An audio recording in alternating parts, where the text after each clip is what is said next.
जय श्री राम दोस्तों, राम नाम नौका पर आप सभी का हार्दिक स्वागत है।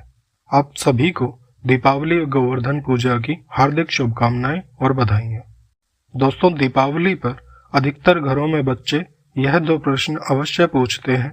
पहला, कि जब दीपावली भगवान राम के 14 वर्ष के वनवास से अयोध्या लौटने की खुशी में मनाई जाती है, तो दीपावली पर लक्ष्मी पूजन क्यों होता है, राम और सीता की पूजा क्यों नहीं।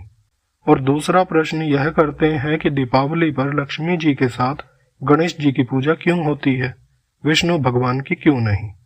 इन प्रश्नों का उत्तर अधिकांशतः बच्चों को नहीं मिल पाता, और जो मिलता है उससे बच्चे संतुष्ट नहीं हो पाते। आजकल कुछ पढ़े लिखे किंतु धर्म से विमुख महामूर्ख लिबरल बुद्धिजीवी लोग युवाओं और बच्चों के मस्तिष्क में यह प्रश्न डाल रहे हैं कि भला लक्ष्मी पूजन का औचित्य क्या है, जबकि दीपावली का उत्सव तो राम से जुड़ा हुआ है। कुल मिलाकर वह बच्चों का ब्रेन वॉश कर रहे हैं, यह कहकर बच्चों को भ्रमित कर रहे हैं कि सनातन धर्म और सनातन त्योहारों का आपस में कोई तारतम्य नहीं है, सनातन धर्म तो बेकार है। कृपया आप अपने बच्चों को इन प्रश्नों के सही उत्तर बताएं, ताकि वो मासूम अपने धर्म व संस्कृति से विमुख ना हो। दीपावली का उत्सव दो युगों सतयुग और त्रेता युग से जुड़ा हुआ है। सतयुग में समुद्र मंथन से माता लक्ष्मी इसी दिन प्रकट हुई थी, इसीलिए लक्ष्मी जी का पूजन होता है। भगवान राम भी त्रेता युग में इसी दिन अयोध्या लौटे थे, तो उनके आगमन पर अयोध्या वासियों ने घर घर दीपमाला जलाकर उनका स्वागत किया था, इसीलिए इस पर्व का नाम दीपावली है। वास्तव में इस पर्व के दो नाम हैं, लक्ष्मी पूजन जो सतयुग से जुड़ा है, दूजा दीपावली जो त्रेता युग से प्रभु राम के आगमन पर दीपोत्सव से जुड़ा है। अब इस ओर ध्यान देते हैं कि लक्ष्मी गणेश का आपस में क्या संबंध है और दीपावली पर इन दोनों की पूजा क्यों होती है। तो जैसा कि हम सब जानते ही हैं कि लक्ष्मी जी का प्रादुर्भाव सागर मंथन के समय हुआ। भगवान विष्णु ने उनसे विवाह किया और उन्हें धन और ऐश्वर्य की देवी बनाया। लक्ष्मी जी ने धन बांटने के लिए कुबेर जी को अपने साथ रखा। भक्तों को धन वितरण के मामले में कुबेर अत्यंत कठोर थे और आसानी से किसी भक्त को धन नहीं दिया करते थे।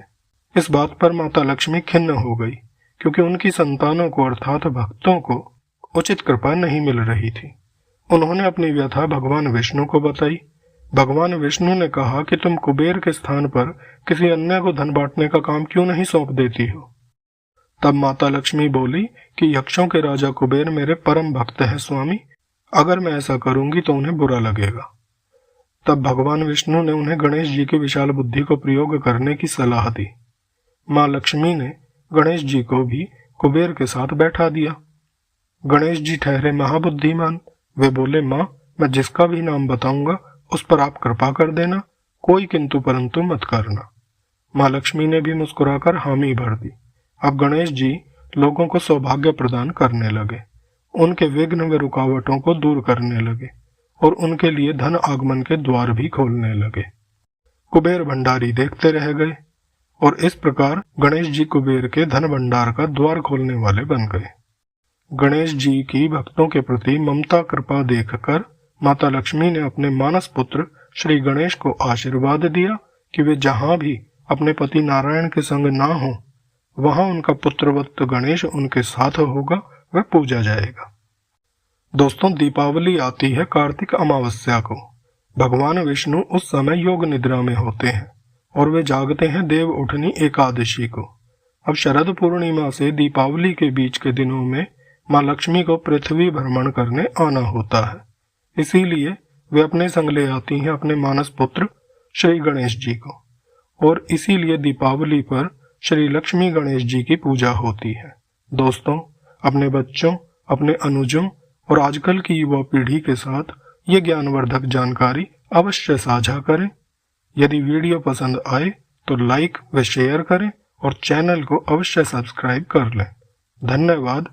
पुनः दीपावली व गोवर्धन की हार्दिक शुभकामनाएं। जय श्री राम।